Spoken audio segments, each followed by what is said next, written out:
Located along the Mississippi River at the mouth of Plum River sits Savannah, Illinois. Originally settled by 4 families as a frontier outpost in 1828, Savannah received its city charter from the state of Illinois in 1875. The river town provided a stopping point for traders, steamboats, and railroads. Among the early residents was the Greenleaf family. Simon and his wife purchased a large parcel of land known as Greenleaf Hill, gifting a portion of the property to the Episcopalian Church. Their son Francis finished his formal education in 1878. Before becoming the publisher of the newspaper The Savannah Times that his father started, he was an apprentice at a drugstore, a bookkeeper, and he served as a township supervisor on the Board of Education. He married his wife Margaret, a former school teacher, in 1886, and they had 4 children. They lived at Hillside with his parents for several years before moving into their Queen Anne-inspired home. They started in 1899 and they finished in 1901, so I say it's literally Victorian Edwardian. It was a pretty simple house, not for its time, simple compared to what we did with it, but we had this kind of philosophy of sort of our mission statement, I guess you could say, was to create a house and a lifestyle that would be like the American aristocracy, or at least the version we could afford. The Greenleafs were very hardworking people. He was a typical Victorian workaholic. So he would come home and walk up this many steps to get up the hill. And then in the wintertime, he would stoke all the coal fireplaces and the furnace and then have his lunch and go back to the bank. And then after work, come and work on something else. The Greenleafs spent over 4 decades at Hillcrest, and in 1944, both Francis and Margaret died.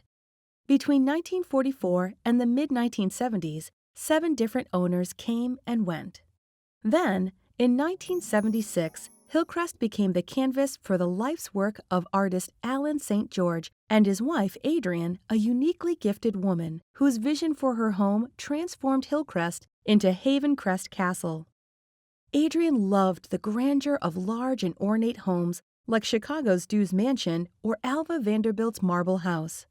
She had been raised in such a house, and she and Alan found their perfect home not long after they married. Savannah was perfect because if you've seen the architecture, there are homes, period homes. And that's what we wanted. We wanted an old house in a small town. So we looked at 4 different states, and this was the house that drew us. It had the parquet floors, the sliding doors, the leaded glass, all the things we wanted, high ceilings. And it was kind of a blank canvas ready for us to do our creative work with. May 1st, 1976, we got here on that day, and the truck with all of our stuff didn't come until the next day. We spent the first night in our new home, sleeping on the floor of the dining room without a blanket, a pillow, nothing. But when you're young, it's not so difficult.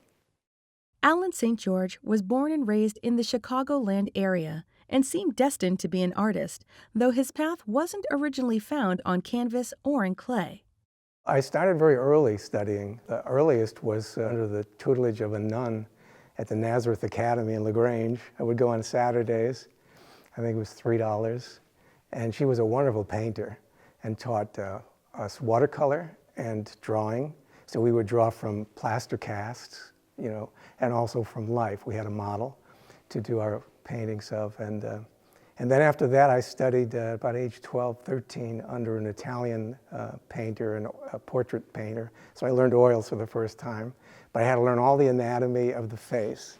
And he showed us, starting with the skull, and then naming everything, all the muscles that overlay the skull in Latin, the Latin names. It was kind of like learning to be a doctor.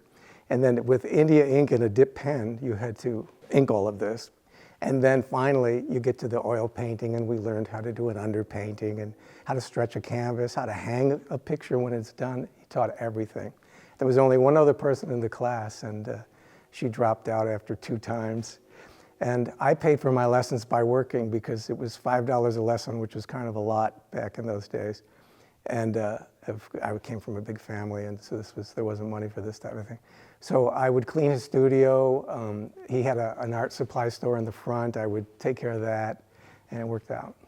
After that, it was the Chicago Academy of Fine Arts, and I was only there a short time, and then I left to start my company, Facemakers. Facemakers is a mascot company, and we've been in business for 47 years, and we ship all over the world. And one of our great claims to fame is that we make Smokey Bear. We're one of 2 companies in the world that do this, but also just thousands of mascots for high schools and colleges. As a kid, I liked to do the famous Monsters of Filmland kind of horror makeups, which are very elaborate and take a lot of time. Sculpting all of starting with a life mask and sculpting all the pieces, When I was of that age, Planet of the Apes, the first one came out with Charlton Heston. So it's that type of makeup where these rubber prosthetics are glued to the face, and then hair is added, and wigs are made. It would just take weeks and weeks. So I entered a costume contest downtown Chicago for the opening of a movie called Tales from the Crypt. It was at midnight, and it took 6 hours to put this werewolf makeup on. And then I went there, and the newspaper reporter from the Chicago Daily News took a photo of me next to this coffin that they had in the lobby. And that appeared in the newspaper with the headline, "Monster on Loose and Loop." And so from that, I got a job with American International Pictures promoting a movie called Frogs. This was walking up and down State Street with a big sandwich sign that said, "See the movie Frogs," dressed as a frog. I'd never been in a costume shop before, didn't know anything about costumes. But this frog head that they were renting for me from this rental shop in Chicago looked to me, I had too much pride to wear that. It would look like a fly or something. So having sculpture classes at the Chicago Academy, I knew how to do papier-mâché and over a wire structure, so I made my own head. And then after the stunt was over, I thought, what am I going to do with this? So I went to the costume shops on Hubbard Street. The president of the company came out, looked at this frog head and said, not only would I buy this, but I'd like to have you make more. We'll sell them to costume shops all over the country. That's how Facemakers started. And then within 6 months, I bought him out because he wasn't quite doing what he was going to do. I was 19 years old. Not only did his business start at a young age, but he found love very early as well. I met her very young. I was just 13 years old, and she was 2 years older. And actually, she's from Connecticut, and I've lived in Illinois my whole life. But she was visiting her cousin, Sarah Jane, and they gave a party for her when she was returning back to Connecticut. And I was hired as the part of this entertainment for the party, a magician and his assistant. I was a 13-year-old assistant. But prior to the party, here's where the heavens come in, I saw Adrian from a bus. I was coming home from school, and I looked out the window, and I saw this person. Looked like she was just floating down the street. Such poise and self-confidence. And it's like a light was shining on her. And I had no way to meet her. I'm on a bus. So then I'm hired to do this party. It's for her. And after the party, it was very democratic. The entertainers got to mingle with the guests. So I went up to her, and I had thought, when I was on the bus and I saw her, I thought to myself, now there is a very special person. So I told her this. I said, I saw you from a bus, and I thought, there's a very special person. And she was a head taller than I. From the East, here's this riffraff from the Midwest. She kind of put her hands on her hips, looked down her nose, and oh, really? Like that, kind of thing. And then I immediately said, but I could have been wrong, and then we were off and running, like this kind of tension. So finally, when she wrote her book, she wrote an autobiography when she was 33, I believe. She entitled it A Very Special Person. Though Adrienne's mother had plans for her to marry well, Adrienne had other plans for herself. She moved to Chicago's Oak Park, which Ernest Hemingway had described as a village of broad lawns and narrow minds, to pursue her passions. No matter how much time they were apart, their bond was unbreakable. Alan turned to Adrienne when his brother Jimmy, a returning Vietnam veteran, committed suicide, and their attachment grew stronger. They were married March 21, 1975, in Wilmette, Illinois, at the Baha'i Temple. I proposed to her at the Abbey in Fontana, Wisconsin, and one of our little excursions, and it was New Year's Eve, and I had arranged to have the ring put into a big tray of fruits and vegetables that were carved like animals and flowers. And in the middle was this porcelain cherub that I have it was holding the ring. And so they brought this to the table. And meanwhile, there was a strolling violinist playing one of her favorite Strauss waltzes. And so now she sees this come, and she always says later she wished she could have just said, let me think about it. But she just started bursting into tears and yes, And so it was a beautiful thing. We got married at the Baha'i Temple in Wilmette. It's such a beautiful building. We weren't Baha'is, but we liked the philosophy. So we were married in the 9th garden, which is the ultimate of 3. Everything was around the number 3. We thought of that as our lucky number. So we were married on the 3rd month, March. 24 is 2 and 1 is 3. In 75, 75 is 12, 1 and 2 is 3. I had a lucky 6pence in my shoe. The date added to 3. And that's an English tradition. And then it was 3 o'clock in the afternoon. So everything was 3. I knew she was an artist, and she always loved art history, and that was really more her focus. When we got Haven Crest, she decided early on that I would be the artist of the family. I think it's really because she had these long, beautiful fingernails, and she didn't want to get them into clay, but that's how it worked out. And she was always the inspiration. So when people walk through this home, it's like walking through Adrienne's imagination. I like sculpting the best. That's my favorite. I think I feel more comfortable. I don't think I'm a great painter. I don't think I'm a great sculptor. I always tell people it's not fine art, it's decorative art. So I'm not trying to say this is fine art, but Adrienne was always able to come up with things where I could stretch myself and realize my capacities. She always was collecting cherubs, and you'll see lots of cherubs here. There's hundreds here. By the time we were married, she already had a couple hundred cherubs.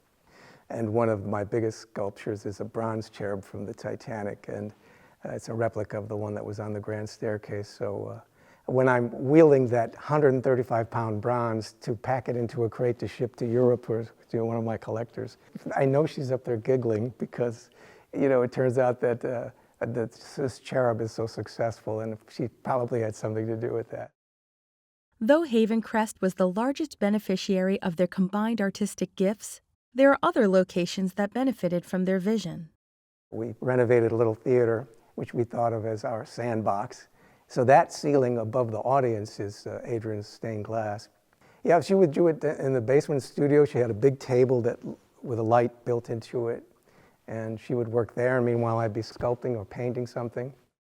We would do shows for charities, like to help the hospital at that time and the fire department and whatever, animal organizations. But their biggest stage was Haven Crest itself.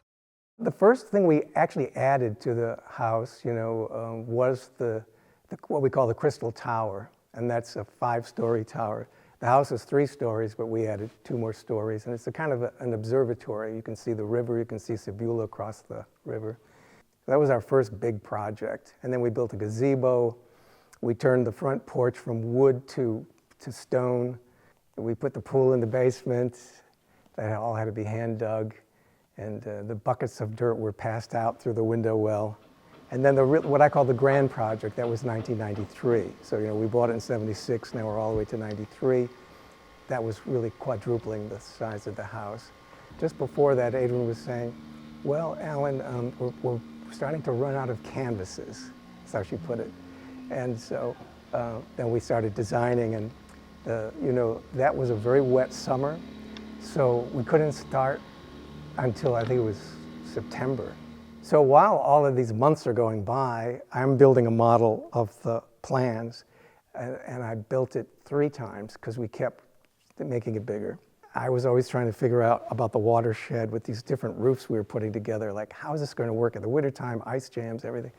So my solution was just, well, we just go higher here, this will solve the problem. And I always say we weren't practical people. This is the result of very non-practical people, but it all worked out in the end. Each room, from the Florentine entrance hall with its embossed leather panels from Germany that span the ceiling beams, and Gothic reception room that features an oil painting of Adrienne as Queen Elizabeth I, to the front parlor, which is dedicated to love and marriage. In the Russian Rococo library, all of the paintings, sculptures, and moldings were handcrafted especially for the room. One depicts Adrienne holding the torch of light while the cherub of winter tries to blow it out. In the Flemish Renaissance dining room, the oak mantelpiece beneath their portrait was moved from the library, and all of the wooden surfaces are carved with fruits and vegetables to signify the purpose of the room.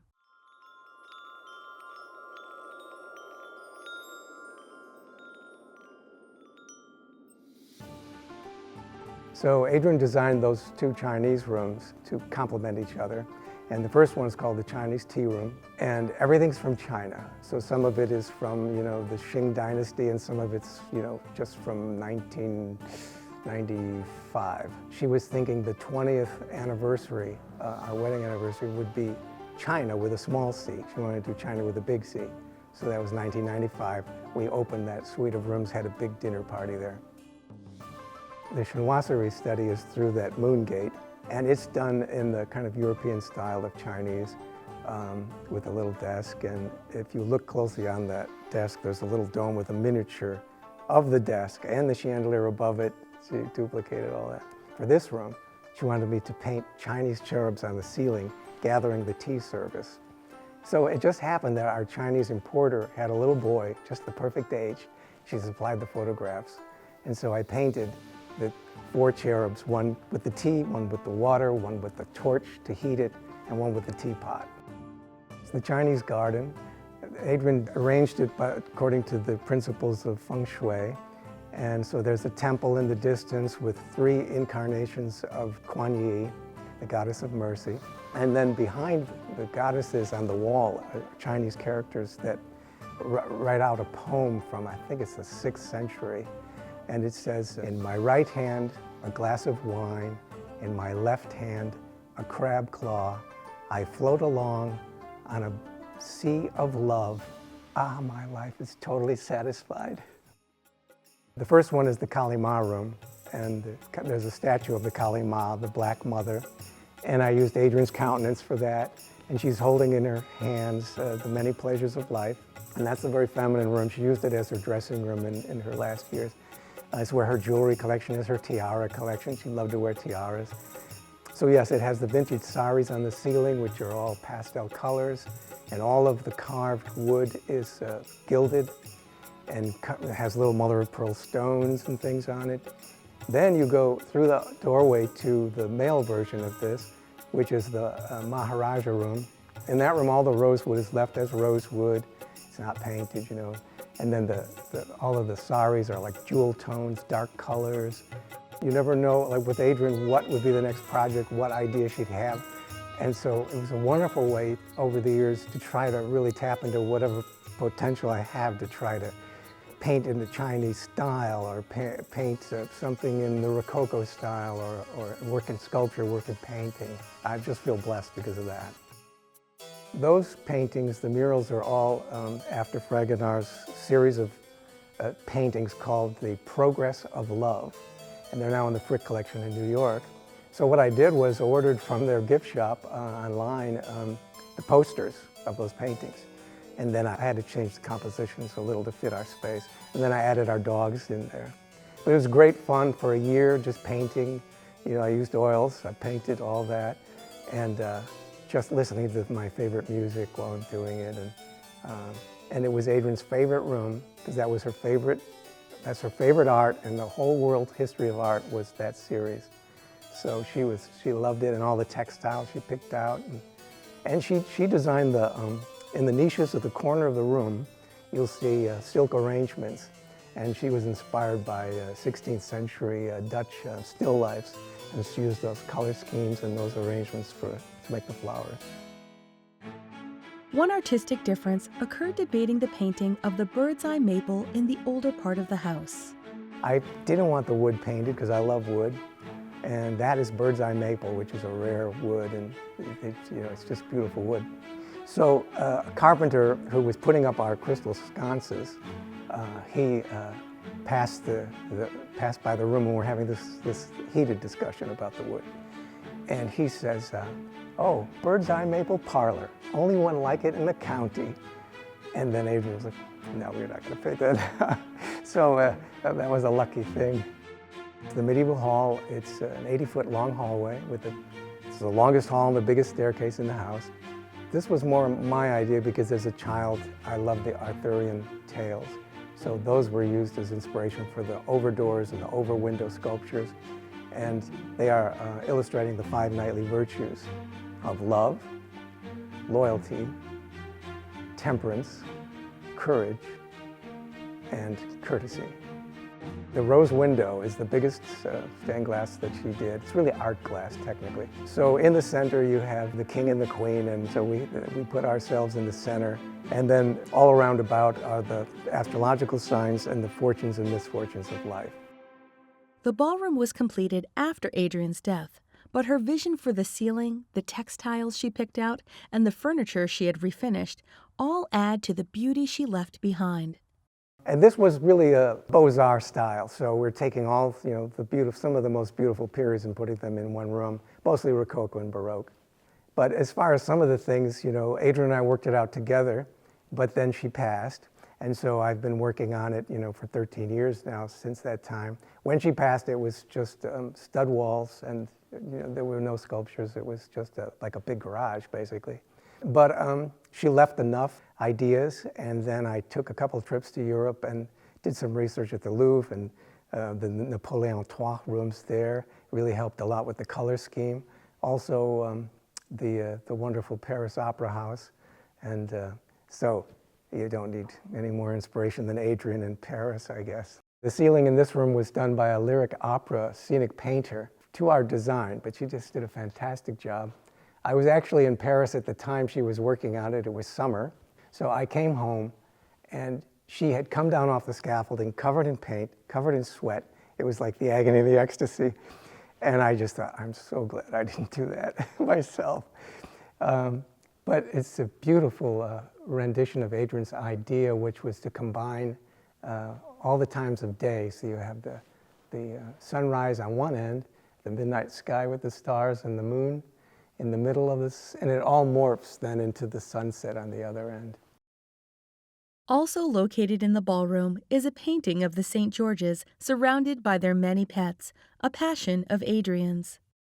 Adrian started a humane society, the Carroll County Humane Society, many years ago, and she even answered the phones. She was kind of a one-woman operation in those days. So we would do fundraisers right here in the house and in other places around town.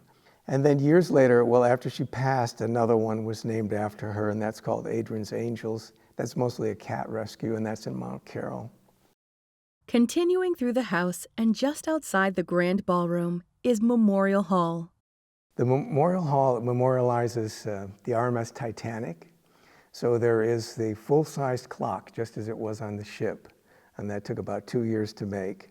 It's historically accurate. It's exactly to size.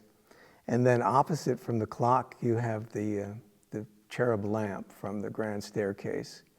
And there's actually two because I did the forward staircase and the aft staircase. And they flank an urn, and the urn will be our final resting place. And the urn, it symbolizes all the things that are kind of unique that we like. Adrian's favorite flower, the gardenia, my favorite tree, the oak tree. The urn is shaped like a big acorn. And then crowning it is a statue of a cherub that's holding a heart. So the most important thing is love.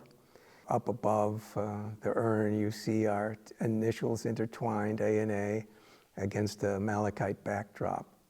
Finally, you come to the garden. This was an idea of Adrian's to do this forced perspective. So as you go along this winding path, it gets smaller and smaller. So it sort of gives the illusion of being farther than it is. We call it the promenade amoureux, or romantic walk. And as you take the walk, on your left side, you'll see the musician's terrace. And that's where Adrian imagined having a violinist playing while she wanted to do weddings here. That was her dream. So the ballroom would have been for the reception, and the marriage would have taken place at the very end of that walkway. Though Haven Crest is a home, Allen St. George has made it available for anyone to visit and tour. Visitors can come the weekends of May and October. The tours are self-guided, there's signage, but we also have an app that people can download onto their phones, and that is going to give them an audio of me taking them through the house.